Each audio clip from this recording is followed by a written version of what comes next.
Hello friends, ಇವತ್ತು ನಾವು ಬಿಸಿ ಬಿಸಿಯಾಗಿ ಬಿಸಿಬೇಳೆಬಾತ್ ಮಾಡೋದು ನೋಡ್ಕೊಳ್ಳೋಣ. ಅದರಲ್ಲೂ ಹಿತ್ಕವರೆಕಾಳನ್ನು ಹಾಕಿ ಮಾಡೋದು ತೋರಿಸ್ತಾ ಇದ್ದೀನಿ. ಇನ್ನೇನು ಅವರೆಕಾಳು ಸೀಸನ್ ಸ್ಟಾರ್ಟ್ ಆಯಿತು.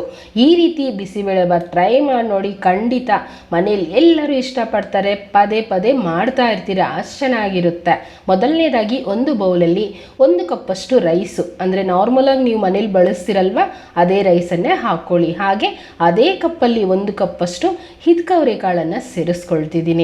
ಇದನ್ನು ನೀಟಾಗಿ 2 ರಿಂದ 3 ಸಲ ವಾಶ್ ಮಾಡಿ ನಾವು ಅರ್ಧ ಗಂಟೆ ನೆನೆಸಿಟ್ಕೊಳ್ಬೇಕು.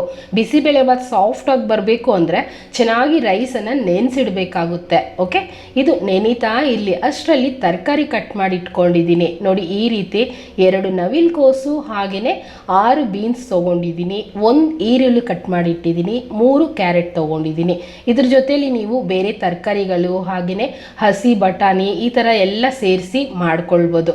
ಎಲ್ಲ ರೆಡಿ ಆಯಿತು. ಈಗ ಕುಕ್ಕರ್ ಬಿಸಿ ಮಾಡೋಣ. ಬಿಸಿ ಮಾಡ್ತಿದ್ದ ಹಾಗೆಯೇ ನಾವು ನೆನೆಸಿಟ್ಟಿರೋ ಅಂಥ ಅಕ್ಕಿ ಮತ್ತು ಬೇಳೆನ ಸೇರಿಸ್ತಾ ಇದ್ದೀನಿ. ನಂತರ ಕಟ್ ಮಾಡಿಟ್ಟಿರೋ ಅಂಥ ತರಕಾರಿಗಳನ್ನು ಹಾಕ್ಕೊಳ್ತಾ ಇದ್ದೀನಿ. ಬಿಸಿಬೇಳೆಬಾತ್ಗೆ ಯಾವಾಗಲೂ ಅಷ್ಟೇ ತರಕಾರಿ ಸ್ವಲ್ಪ ದೊಡ್ಡದಾಗಿ ಕಟ್ ಮಾಡಬೇಕು. ಏಕೆ ಅಂದರೆ ಬಿಸಿಬೇಳೆಬಾತ್ ಚೆನ್ನಾಗಿ ಬೇಯಿಸ್ಬಿಡ್ತೀವಲ್ವ, ಆಗ ತರಕಾರಿನೂ ತುಂಬ ಬೆಂದೋಗುತ್ತೆ. ಅದರಿಂದ ಸ್ವಲ್ಪ ದೊಡ್ಡದಾಗಿ ಕಟ್ ಮಾಡಿದ್ರೆ ಅಲ್ಲೆಲ್ಲೂ ಬಾಯಿಗೆ ಸಿಗ್ತಾ ಇರುತ್ತೆ. ಇದೇ ಕಪ್ಪಲ್ಲಲ್ವ ನಾವು ರೈಸ್ ತೊಗೊಂಡಿದ್ದು, ಅದೇ ಕಪ್ಪಲ್ಲೇ 6 ಕಪ್ಪಷ್ಟು ನೀರು, ಅಂದರೆ 2ಕ್ಕೆ 6 ಕಪ್ಪು ಈ ಮೆಜರ್ಮೆಂಟಲ್ಲಿ ನೀವು ಸೇರಿಸ್ಕೊಳ್ಳಿ. ನಂತರ ರುಚಿಗೆ ತಕ್ಕಷ್ಟು ಉಪ್ಪನ್ನು ಹಾಕ್ಕೊಳ್ತೀನಿ. ಹಾಗೆಯೇ ಚಿಟಿಕೆಯಷ್ಟು ಅರಿಶಿನ ಸೇರಿಸ್ಕೊಳ್ತೀನಿ. ಈಗ ಪೂರ್ತಿ ನೀಟಾಗಿ ಮಿಕ್ಸ್ ಮಾಡ್ಕೊಳ್ಳಿ.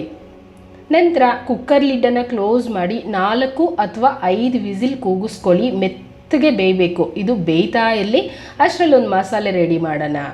ಕಡಾಯಿ ಬಿಸಿ ಮಾಡಿ 2 ರಿಂದ 3 ಸ್ಪೂನಷ್ಟು ಎಣ್ಣೆ ಹಾಕ್ಕೊಳ್ತಾ ಇದ್ದೀನಿ. ಚೆನ್ನಾಗಿ ಬಿಸಿ ಆದ ನಂತರ ಸ್ವಲ್ಪ ಸಾಸಿವೆನೂ ಹಾಕ್ಕೊಳ್ತೀನಿ.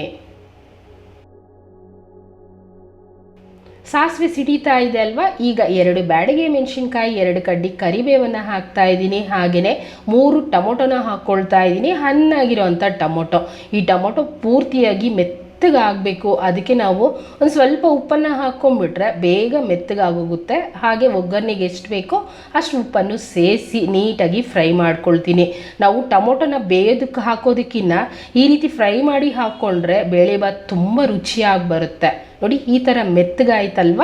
ಈಗ ನಾನು ಇದರಲ್ಲಿ ಚಿಕ್ಕ ಗೋಲಿ ಗಾತ್ರದಷ್ಟು ಹುಣಸೆ ಹುಳಿನ ನೆನೆಸಿಟ್ಟು ರಸ ತೆಗೆದು ಸೇರಿಸ್ತಾ ಇದ್ದೀನಿ. ನಂತರ 2 ಸ್ಪೂನಷ್ಟು ಬೆಲ್ಲನ ಹಾಕ್ಕೊಳ್ತಿದ್ದೀನಿ. ಹಾಗೆ ನಾವು ಈ ಜಾಗದಲ್ಲಿ ನೀರನ್ನು ಹಾಕಬೇಕು. ನಾವು ಕುಕ್ಕರಲ್ಲಿ ಒಟ್ಟಿಗೆ ನೀರು ಹಾಕ್ಬಿಟ್ರೆ ನೀರೆಲ್ಲ ಹುಕ್ಕಿ ಆಚೆ ಬಂದ್ಬಿಡುತ್ತೆ. ಅದರಿಂದ ನಾನು ಈ ಕಡಾಯಲ್ಲಿ ಇನ್ನೂ 2 ರಿಂದ 3 ಕಪ್ಪಷ್ಟು ನೀರನ್ನು ಹಾಕ್ಕೊಳ್ತಾ ಇದ್ದೀನಿ.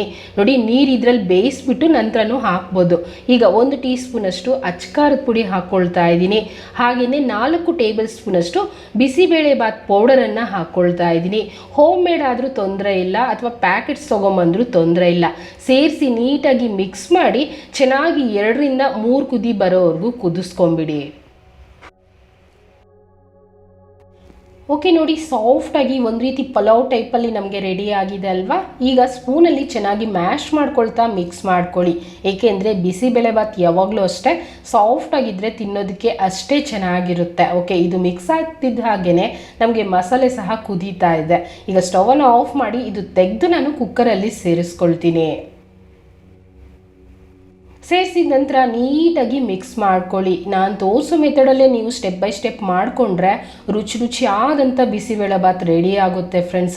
ಹಿತ್ಕವರೆಕಾಳು ಬಿಸಿಬೇಳೆಬಾತೇ ಅಂತಲ್ಲ, ನಾರ್ಮಲ್ ಬಿಸಿಬೇಳೆಬಾತೂ ಅಷ್ಟೇ ಇದೇ ಮೆಥಡಲ್ಲಿ ಟ್ರೈ ಮಾಡಿ, ತುಂಬ ಚೆನ್ನಾಗಾಗುತ್ತೆ. ನಾನು ಆಲ್ರೆಡಿ ವಿಡಿಯೋ ಹಾಕಿದ್ದೀನಿ, ಎಂಡಲ್ಲಿ ಹಾಕ್ತೀನಿ. ಓಕೆ, ನೀಟಾಗಿ ಮಿಕ್ಸ್ ಆಗೋಯ್ತಲ್ವ. 2 ಕುದಿ ಬರೋವರೆಗೂ ಚೆನ್ನಾಗಿ ಕುದಿಸ್ಕೊಳ್ಳೋಣ.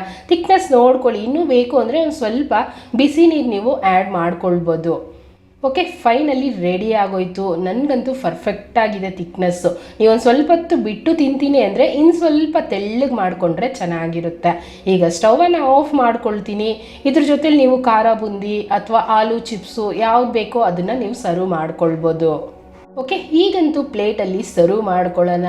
ಇಷ್ಟ ಆಯಿತಾ ಫ್ರೆಂಡ್ಸ್? ಖಂಡಿತ ಇಷ್ಟ ಆಗಿರುತ್ತಲ್ವ. ಹಾಗಿದ್ರೆ ಇವತ್ತೇ ಟ್ರೈ ಮಾಡಿ, ಹೇಗೆ ಬಂದೋ ಕಮೆಂಟ್ ಮಾಡಿ, ಮತ್ತು ಲೈಕ್ ಮಾಡಿ, ಶೇರ್ ಮಾಡಿ. ಚಾನಲ್ನೇ ಸಬ್ಸ್ಕ್ರೈಬ್ ಮಾಡಲಿಲ್ಲ ಅಂದರೆ ಮೊದಲನೇದಾಗಿ ಸಬ್ಸ್ಕ್ರೈಬ್ ಮಾಡ್ಕೊಳ್ಳಿ. Thanks for watching.